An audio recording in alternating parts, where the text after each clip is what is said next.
అయితే ఒకటి నేను మీ దగ్గర మళ్ళీ వస్తాను. దీపక్ రెడ్డి గారు సార్, ఒకటి సంజీవ్ రెడ్డి గారు చెప్పిన పాయింట్స్కి ఆన్సర్ చేస్తూనే ఇంకడే ఒక క్వశ్చన్ నేను మిమ్మల్ని టీడీపీ వాళ్ళని చాలా ఓపెన్గా అడగాలనుకుంటున్నాను.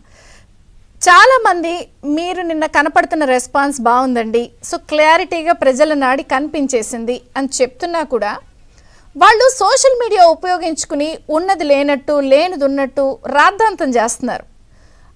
దాన్ని మీరు సమర్థవంతంగా తిప్పి కొడుతున్నారా? ఒకటి నేను ఎందుకు ఇది అంటున్నానంటే, రోజుకో సర్వే వదులుతారు, అసలు మీకు 40-50కి మించి ఎవరు ఆ సర్వేలో. వాళ్ళకి 150లో ఒక సర్వే ఇస్తాయి, 140 ఇస్తాయి, 146 వస్తాయి, 160 అంటారు. ఇది మిస్లీడ్ చేస్తూ ఒక పర్సెప్షన్ మార్చే గేమ్ ఆడుతున్నారు. దాన్ని మీరు ఎందుకు కొంత నిన్న నాడి కనిపించింది కదా, ఆ జనం ఎలా ఉన్నారు, ఈ జనం ఎలా ఉన్నారు, ఏం మాట్లాడారు, కంపారిజన్స్ వస్తున్నాయి. బట్ సోషల్ మీడియా వేదికగా చేస్తున్న రాద్ధాంతాన్ని మీరు హ్యాండిల్ చేయగలుగుతున్నారా? చాలా మంచి ప్రశ్న లేవనెత్తినారండి. గతంలో మన నేషనల్ మీడియాకి సంబంధించిన ఒక సర్వే వాళ్ళు రిలీజ్ చేశారు.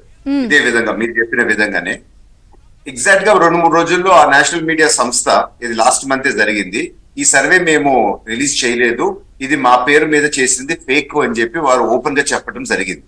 సో ఖచ్చితంగా వీరు ఇటువంటి ఫేక్స్ చేస్తున్నారని చెప్పి రెడ్ హ్యాండెడ్ గా దొరికిపోయినారు. కానీ అనేక సర్వేలు ఈ రోజు మీరు చూస్తే టీడీపీ అలయన్స్, ఈ 3 పార్టీల అలయన్స్ కి ప్రతిదీ ఆల్మోస్ట్ 120-130 పైన అనేక సర్వేలు ఇప్పుడు చూపిస్తున్నాయి. సో అది వచ్చినప్పుడు అలా దానికి కౌంటర్ గా ఇంకో కంపెనీ పేరు పెట్టి వాళ్ళు అంటే వాళ్ళ సైడ్ చూపించుకుంటున్నారు. ఇది ప్రజలకి అర్థమైంది. రెండోది, అన్నిటికన్నా ఇంపార్టెంట్ ఏంటంటే, ఏ విధంగా శకుని పాత్ర వైసీపీ పోషిస్తుంది ఆంధ్రప్రదేశ్ లో అంటే, మా 3 పార్టీల మధ్యలో ఒకరి మీద ఒకరు తిట్టుకునే విధంగా వాళ్ళే పోస్టులు పెట్టి మమ్మల్ని వేరు చేయాలా అని చెప్పి సర్వ ప్రయత్నాలు చేస్తూ ఉన్నారు. సో క్లారిటీతో ఇవన్నీ ఎవిడెన్స్ తో సహా మేము మా కాడర్కి అందరికి పంపించినాము, ఇదిగో ఈ విధంగా వీళ్ళు చేస్తున్నారు, అందుకని వాళ్ళు తిట్టినట్టు చేసినా గానీ మీరు రియాక్ట్ కావద్దు, ఎందుకంటే వీళ్ళు వైసీపీ వాళ్ళు ఇంటెన్షనల్ గా చేస్తున్నారని కొంచెం ఎడ్యుకేషన్ ప్రాసెస్ కూడా. ఇప్పుడు సర్వేలోకి ఎత్తి అయితే షర్మిల గారు నుసిగొల్పుతున్నారంటే, షర్మిల గారి వ్యక్తిత్వం మీద వాళ్ళ సోషల్ మీడియాలోనే పుంకాలుగా ఇచ్చారు. ఆవిడ బయటకు వచ్చి గగ్గోలు పెట్టారు. అన్నా కూడా మీరే ఉసుగొలిపెడుతున్నారని కాంగ్రెస్ ని, టీడీపీని మీరంతా ముఠాలాగా వచ్చేస్తున్నారని అంటారు, మిస్లీడ్ చేస్తున్నారు. నిన్న కూడా ఆయన ఒక సింపతి గేమ్ ఆడిన ప్రయత్నం కనిపించింది ప్రజల్లో.